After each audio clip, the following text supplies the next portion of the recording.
Gary. Yeah, it was my ultimate dream to become an Olympic swimmer. Glad I didn't go that route. Michael Phelps pretty good. No, I definitely had a lot of great experiences here at Iowa. Friendships, memories, things I wouldn't trade for anything. You know, I was fortunate, like Gary said, I was part of 4 bowl trips. Thanks for the vacations. 2 Big Ten champions, and I even had that opportunity with an NFL team. You know, I'm a pretty sentimental guy. I keep a lot of stuff.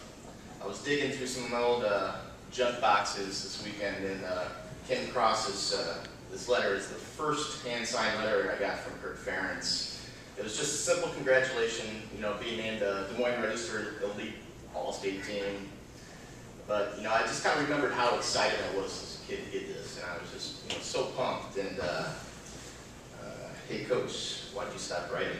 In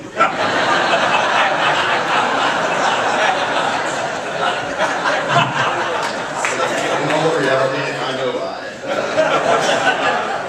I wasn't quite tall enough. I wasn't quite fast enough. You know, I was once called in the newspaper. I was compared to a sawed-off tree stump. Thanks. Dan McCarney told me at the end of a successful camp that had I only been an inch taller, he would have given me a scholarship. When he called me the night before signing, I kept that conversation brief.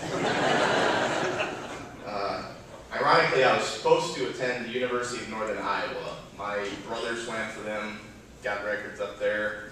I was pretty excited about that idea. Come the end of the year, turns out they apparently didn't want me. So, yeah, sad story, right? School wasn't really a big thing for me. You know, I got through it, I struggled through it, I did what needed to be done to get through it. I enjoyed the sport aspect a little bit more. A lot better at it, too. I finally sort of just succumbed. I was like, I'm going to have to go to junior college. So I went off to Ellsworth Community College, Iowa Falls, Iowa. Population 1 Walmart.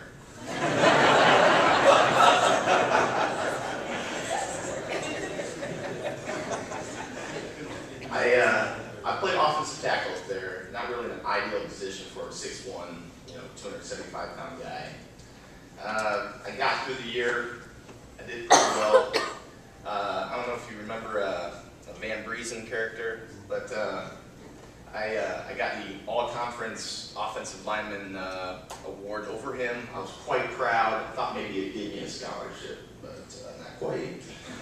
But, you know, the experience up there definitely gave me a new perspective on, I guess, where I was and where I wanted to be, and it sort of gave me a vision of what I'd have to do to get there.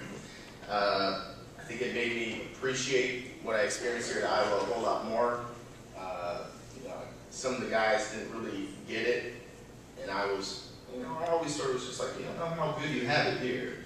Now with the new facilities, man, they really have it good.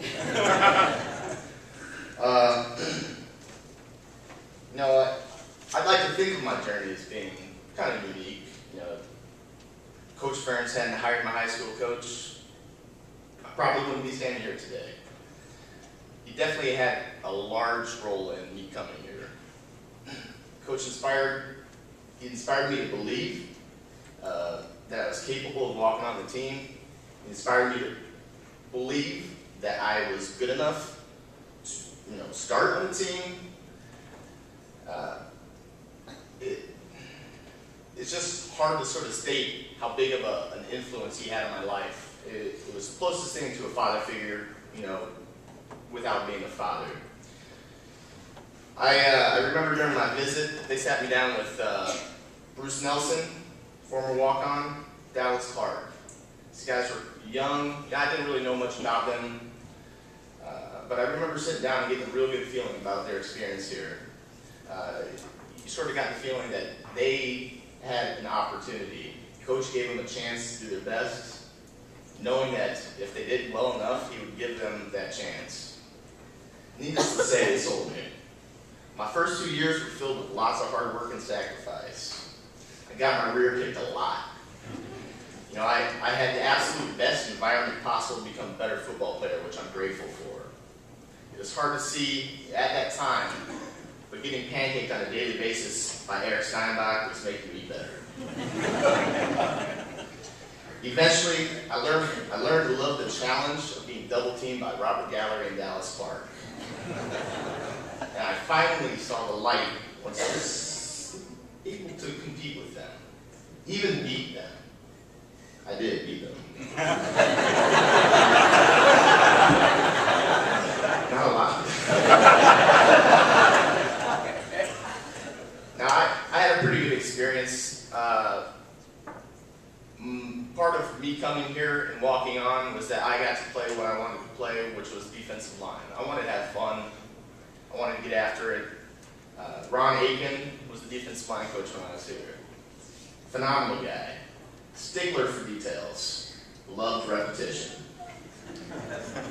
You know, this sounds kind of bad, but I hated him. I really did, before I loved him. You know, you get to the point where you sort of grow up and you realize that this guy knows what he's talking about. I'm the jerk. That man was never satisfied. He didn't give up on anybody. We didn't finish practice till pretty late. We were there the earliest.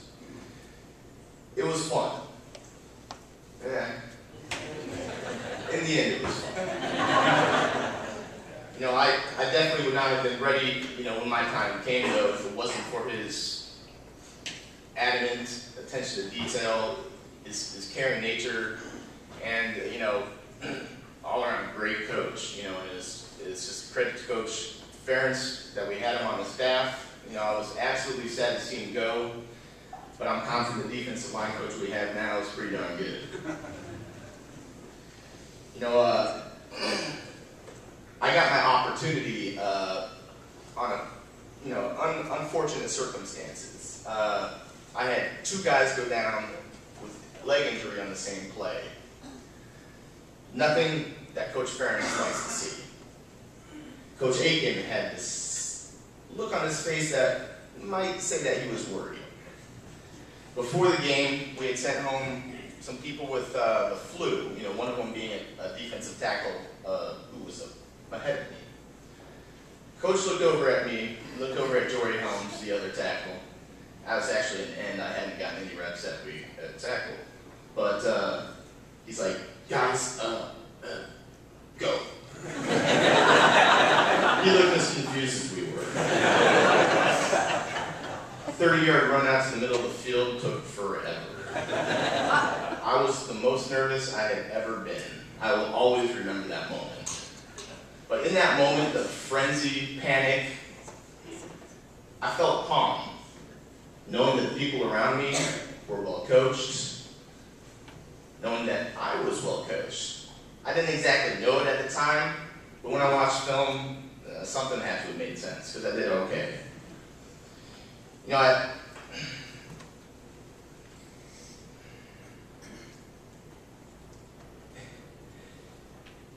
at that moment, you know, it's just like every down, every moment of scout team, every weight you lifted, it just sort of paid off.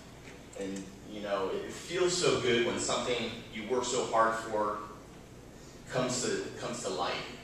And, you know, I got my opportunity, and I never really looked back. And you know, I don't think coaches really had a choice but to leave me in. But I'm grateful for that opportunity.